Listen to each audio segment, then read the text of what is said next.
हमार बहुत ट्रेंडिंग गाना चलता ऊपर हमार जितना नौका भाई लोग बा सब के रील दबा के बनावत लोग तो हम चाहब सबसे पहले उहे रही कहीं कहीं फिर एगो बहुत पुराना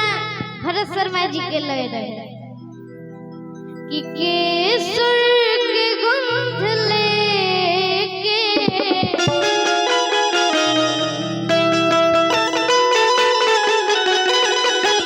पुरवा चलल रहे कि केसर के गंध लेके पुरवा चलल रहे और कि देखनी कितना हरा घरवा के खिड़की खुलल रहे बाकी इहे लय पर खैर हमारो गीत बा लेकिन सबसे पहले हम अपना गुरुजी खातिर और ये जो जितना भी कलाकार या जितना भी जनता जनार्दन बैठल बानी जा सब केहू खातिर एगो पहले लाइन कहब कि रउआ पके होता के तो तकलीफ हो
यही तर्ज पर हमारे बहुत अच्छा गीत आइल बा इंस्टाग्राम पर बहुत नयका भाई दबा के रील शेयर करत हलो कौन दिलवा लगा के देखला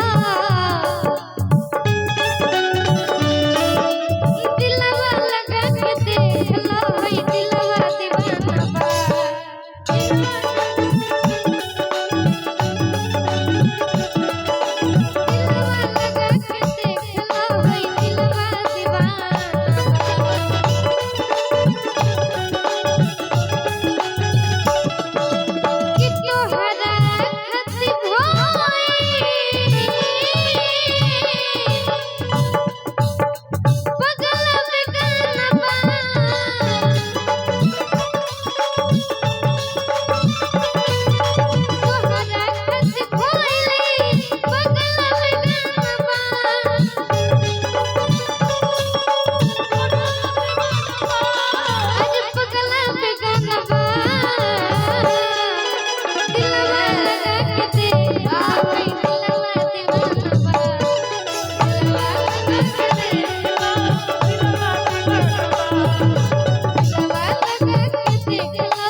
केहू दुनिया में नहीं है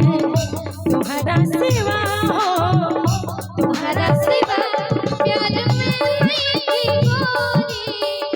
हम बेवफा हो हम बेवफा चाहे बतिया तू मानो मत मानो प्यार में नहीं कोई हम बेवफा हो हम बेवफा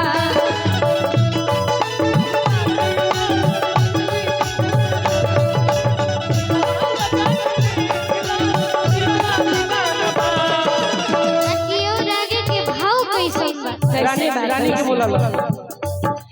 जब से हम देखनी तो चढ़ गइल चित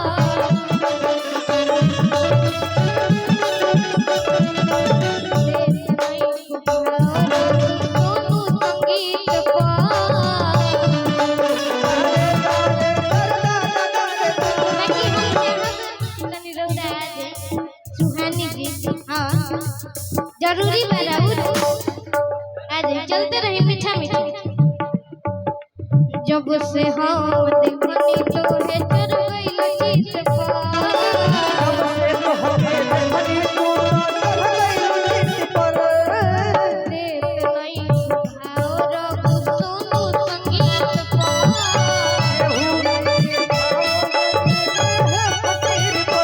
एगो सच्चा बात बताई